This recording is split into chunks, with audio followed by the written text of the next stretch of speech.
Welcome to FDR and America's New Deal. This is Melinda Cole Klein. The 1930s in the United States was dominated by the Great Depression. It also witnessed programs to jumpstart the economy, mainly the New Deal. This controversial approach put Americans back to work for a short time. However, it was not a long-term solution. When the funding ended, so did the jobs.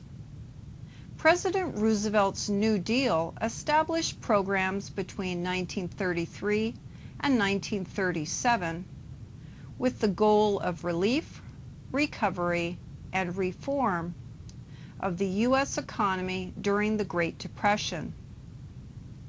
This took shape in two periods. First New Deal between 1933 and 1935, and the Second New Deal between 1935 and 1937. Most of the President's New Deal programs came to an end by 1943.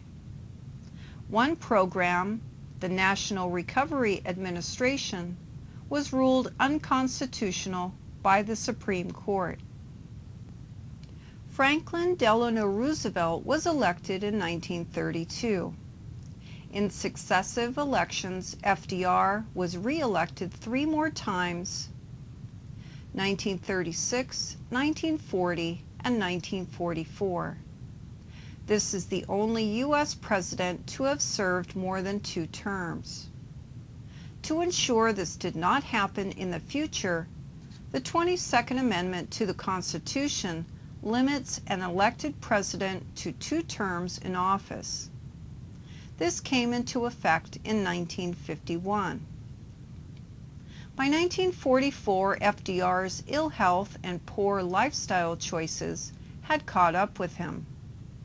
This 4-term president, a well-known, was a longtime womanizer, chain smoker, and had high blood pressure combined with heart problems.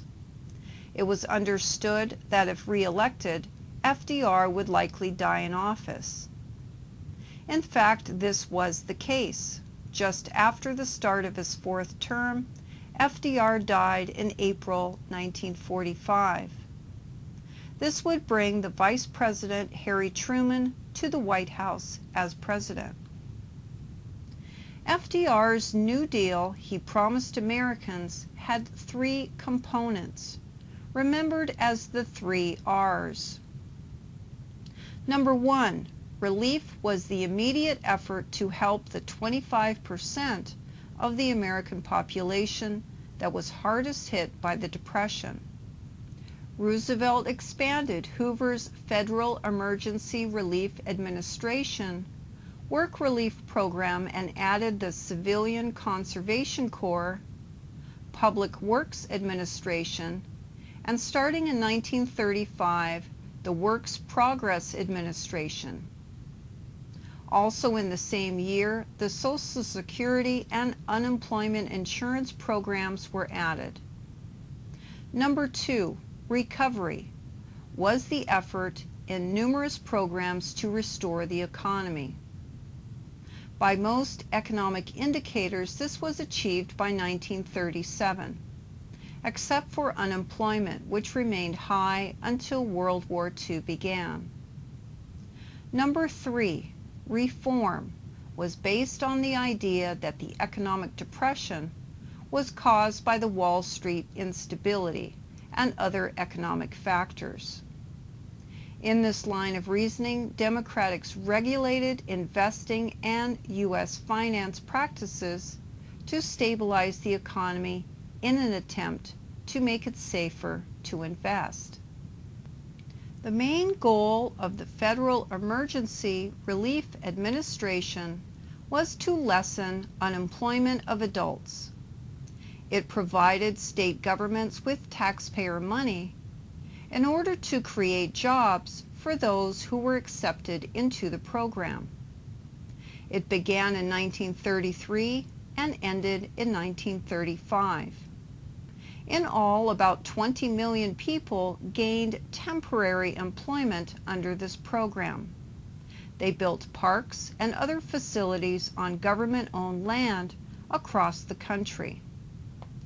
But this program did not solve high unemployment problems or infuse life into the economy.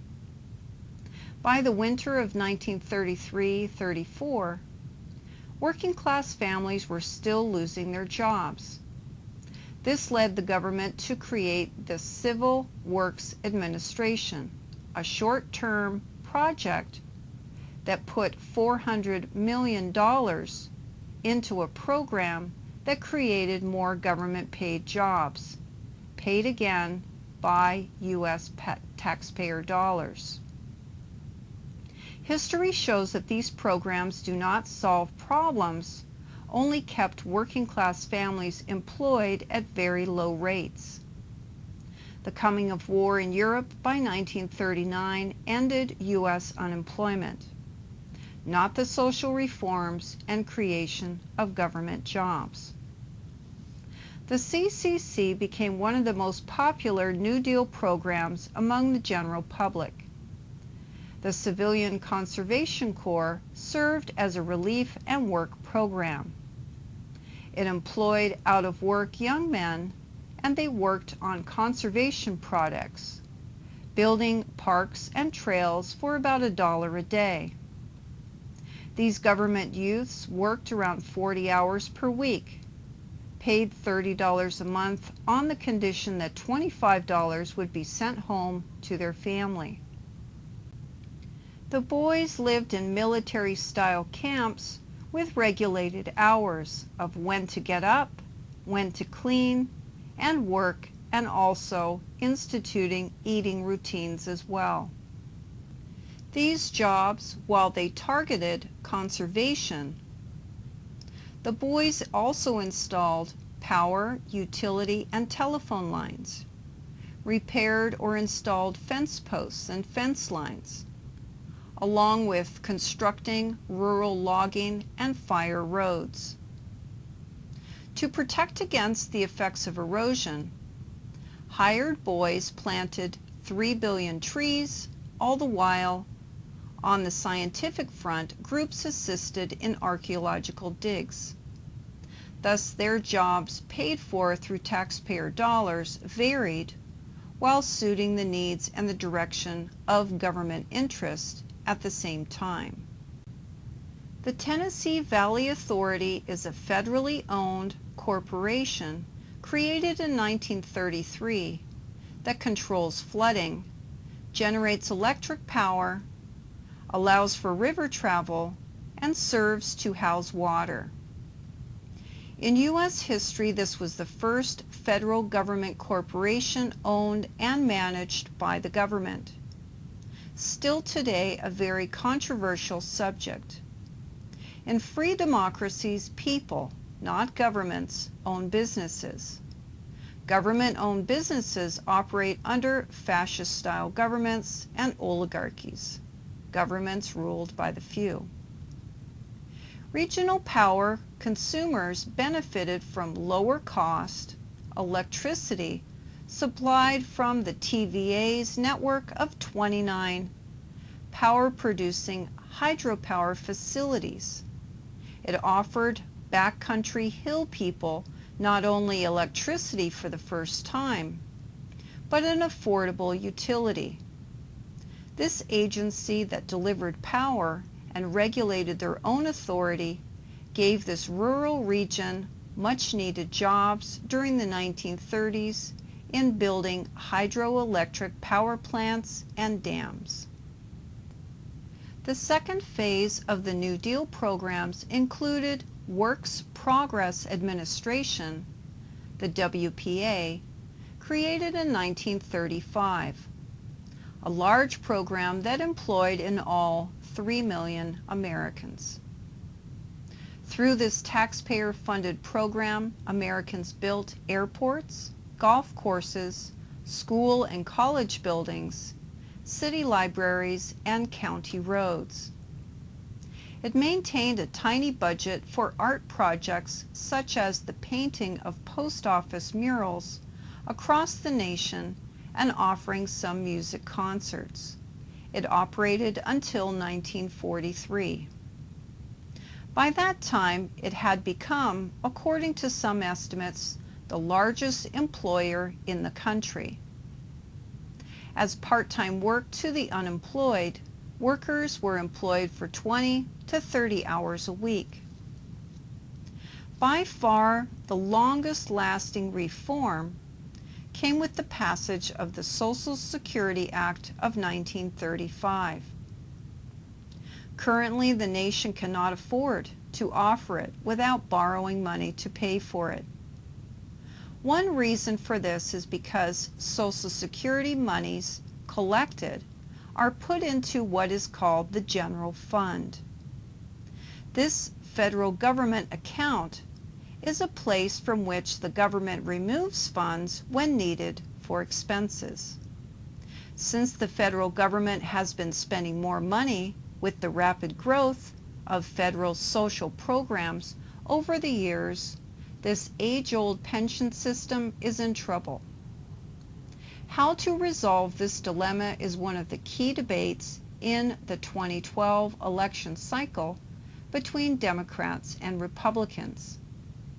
Democrats want social services to continue with raising taxes, while Republicans aim for fiscal responsibility, allow economic growth, and end federal involvement of social programs supported with tax money, while returning this power to the state level where it belongs. Even with Democratic New Deal projects and legislation, most of the American middle class were not sure Roosevelt was good for the nation. Business owners believed that the president was leading the country towards socialism. Most Americans, especially voters receiving government monies or jobs, approved of what Roosevelt was doing.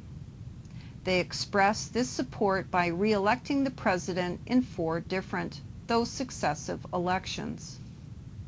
His fireside chats, broadcasting to millions of Americans over the radio, aided greatly in his popularity and his electoral success. From 1763, the British government instituted a new program of direct taxation with the intention of raising some money in North America to help in paying down the debt incurred in winning the French and Indian War. These laws were instituted and either revised or repealed over a 12-year period. Some colonists perceived them as anti-business legislation. Across the colonies, they had long been accustomed to voicing their consent. They had their own tax systems and legislated accordingly.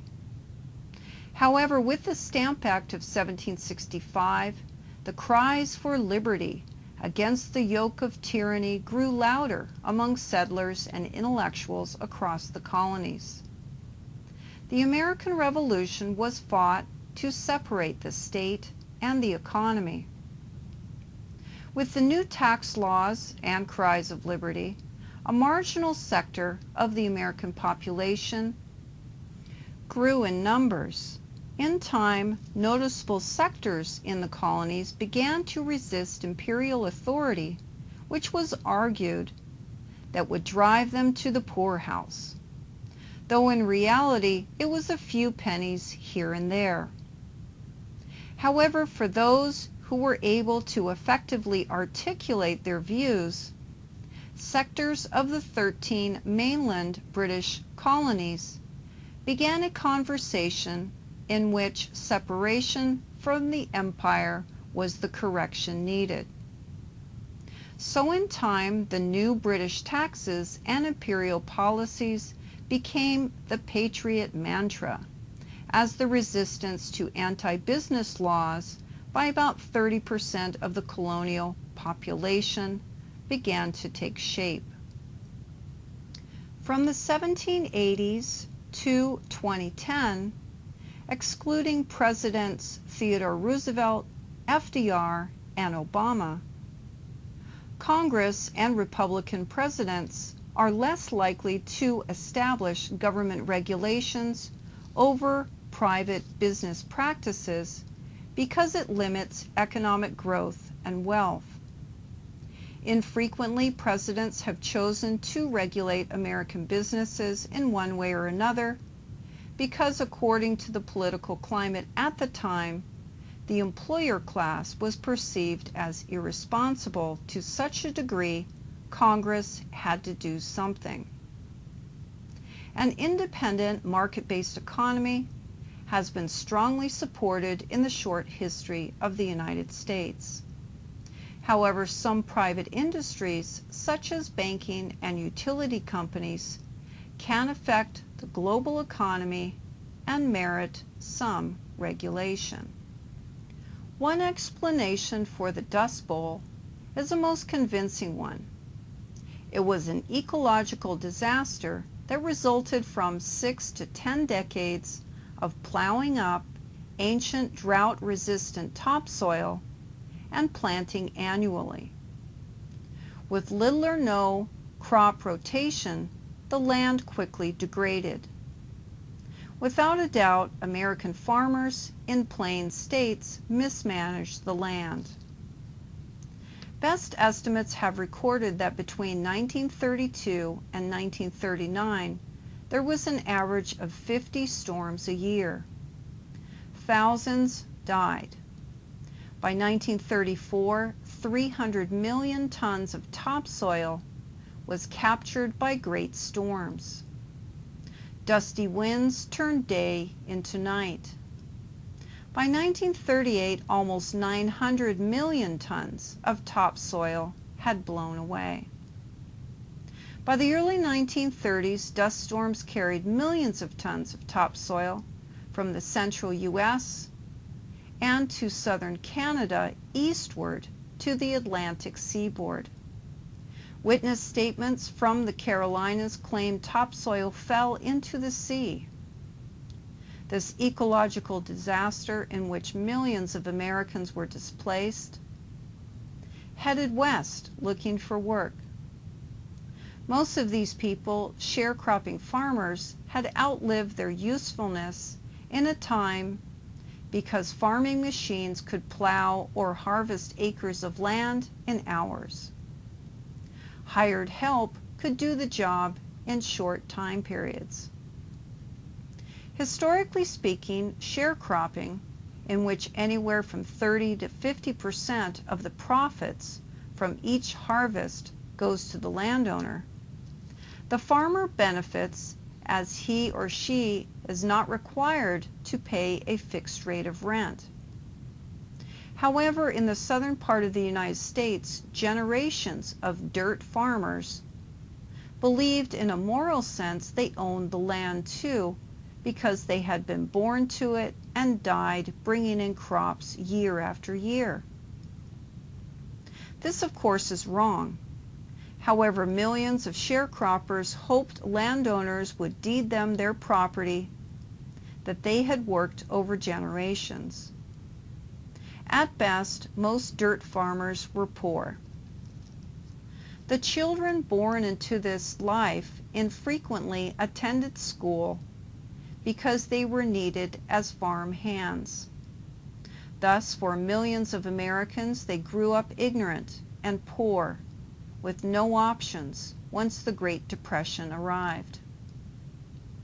With the growth of commercial farming methods and the use of mechanized machinery, the sharecropper family was evicted, as this style of farming was no longer profitable to either the sharecropper or the landowner. In some states like Tennessee in the 1930s, sharecroppers made up 2/3 of the population and about 30% of all farming ventures. Best estimates offer that in the 1930s, about 6 million whites and 3 million blacks were sharecropping farmers. All things considered, sharecrop farming was a major feature of rural work and livelihoods. And because poor families did not need access to credit to become sharecroppers, it benefited millions willing to get by using non-mechanized farming methods while remaining unskilled. As millions of factory and service workers became unemployed during the Great Depression, sharecroppers were worse off. Because their children of dirt farmers resisted educational opportunities and new farming as practiced in their community, a transition to another type of family economy undermined kin networks as millions fled to find other farming jobs. Because of the ecological disaster in America, from southern Canada across the Midwest and the South, farmers and other residents migrated west in search of work. Some estimates claim those from hardest hit areas, such as the Texas Panhandle or Oklahoma, numbered in the millions as migrant workers, often living out of their vehicles or tents as they frequently moved to find jobs as day laborers. Such subsistence family economies have long been known to history as subject to frequent bouts of unemployment, underemployment, poor diets, short lifespans, and livelihoods that become accustomed to the chaos that comes from living paycheck to paycheck. Unless this lifestyle does not seek self-improvement, the picture of poverty will remain unchanged. During the 1930s, the number of household radios increased on a steady basis.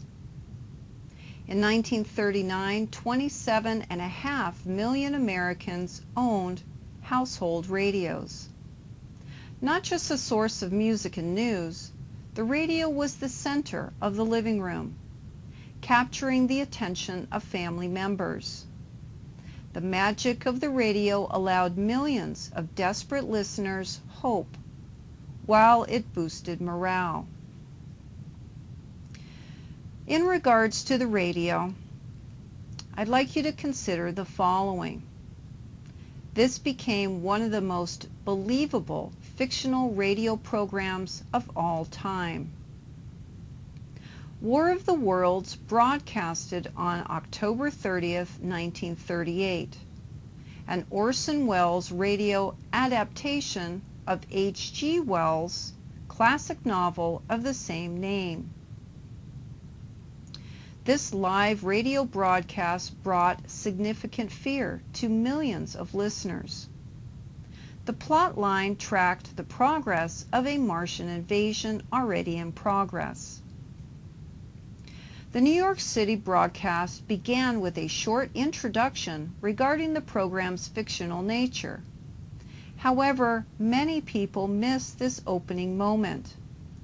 The program quickly began as a live news report that Martians had been seen over the skies of New Jersey. Making it even more believable, the program was intermittently interrupted like normal news programs with news flashes and updates. Then the news program stated that a strange-looking foreign object from the sky fell. Later it was identified as a Martian rocket capsule. Can you imagine how this might have felt listening to this program? The next day, this panic found newspaper print time because the panic it had unwittingly caused. Because Europe went to war with Germany in 1939, fearful and anxious Americans were already on edge. In regards to film, for average Americans, rich and poor, film attendance as a leisure activity was most popular. It took literature and classic stories of adventure, danger, drama and tragedy to the eyes and ears of movie house patrons. The 1930s are remembered as the decade of the silver screen for film and also for the popularity of the radio. It is estimated through ticket sales that each week between 60 and 90 million people attended the movie theater. For the working class and the underemployed, going to the movies was as important as food. The escapism movies provided boosted morale. The Hollywood movie industry continued to flourish during the 1930s. The emergence of sound films in the late 1920s, combined with the numbing effect and escapism that film provided to a nation down on its luck, made the film industry one of the few that succeeded in profits and in setting a national mood. Film produced and shown in theaters was considered the golden age of Hollywood, with 1939 arguably the best year. I have not counted all the films from the 1930s, but I estimate over 100 movies were produced. I would like you to consider the following. First is the category of screwball comedies, such as the Marx Brothers in Duck Soup, or the Three Stooges. You could also consider in this category cartoons, illustrating classics such as The Three Little Pigs, Alice in Wonderland, traditional dramas and heartwarming stories of average life, such as those portrayed by Shirley Temple in Animal Crackers. Next, there were monster movies such as Dr. Jekyll and Mr. Hyde, Dracula, Frankenstein, The Mummy, and some zombie and vampire flicks. In 1933, more monster-type films were produced to include The Invisible Man and the travel-adventure thriller King Kong. Because of the popularity of scary films, by 1936 there was Dracula's Daughter, Son of Kong, and Bride of Frankenstein. And believe me, this is a very short list. Next, adventure movies found significant audiences with actor Errol Flynn in Robin Hood and then Captain Blood. Others included Adventures of Sherlock Holmes, a classic high-sea adventure film about love, loyalty, service, and rebellion, became Mutiny on the Bounty in 1935, starring Clark Gable with Charles Laughton. Also consider Gulliver's Travels, that came out in 1939, and Gunga Din the same year. Gunga Din was created from Rudyard Kipling and a popular novel called Soldiers 3. Next, of distant African American heritage, Mae West hit the 1930s movies at age 38 years old. West had been on Broadway since 1911. Miss West was cleverly sexy, a smooth talker, seductress, on-screen and off-screen. Broadway, 1927, she appeared in a play called Sex. Promptly convicted of immorality of the youth, while she served only about 8 days in jail after she continued to act. The sexy attitude was her signature trademark. A notable film was She Done Him Wrong, came out in 1933 with Cary Grant. Some sources claim this film saved Paramount Pictures from bankruptcy. There's two other categories I'd like to mention. There are musicals, popular and everlasting. There was the Broadway Melody of 1936, while in the same year The Great Ziegfeld was released. And finally, there were epic movies and heartwarming dramas. My favorite is Gone with the Wind, 1939. In 1930, there was All Quiet on the Western Front, Drums Along the Mohawk, 1939, Farewell to Arms, 1933. Oh, and another wonderful film too, Goodbye, Mr. Chips, 1939. The Hunchback of Notre Dame, the same year. Heidi, 1937. And a timeless favorite, Mr. Smith Goes to Washington, 1939. During the height of the Great Depression, President Roosevelt was elected in 1936. Keep in mind these federal work programs were kept on track through taxpayer monies and loans the government had taken out to cover costs.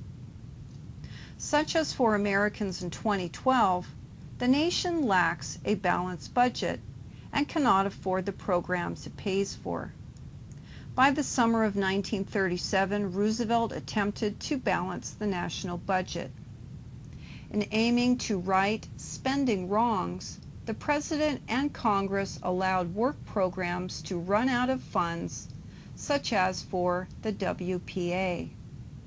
This resulted in 1.5 million Americans accustomed to government-funded work to become unemployed due to no fault of their own.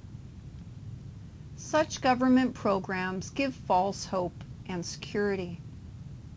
Under President Roosevelt, other Americans, about 4 million in all, became unemployed indirectly as the federal government work programs ceased. Thus, local community economies, grown reliant, were left drained. Quickly, the recession of 1937 set in.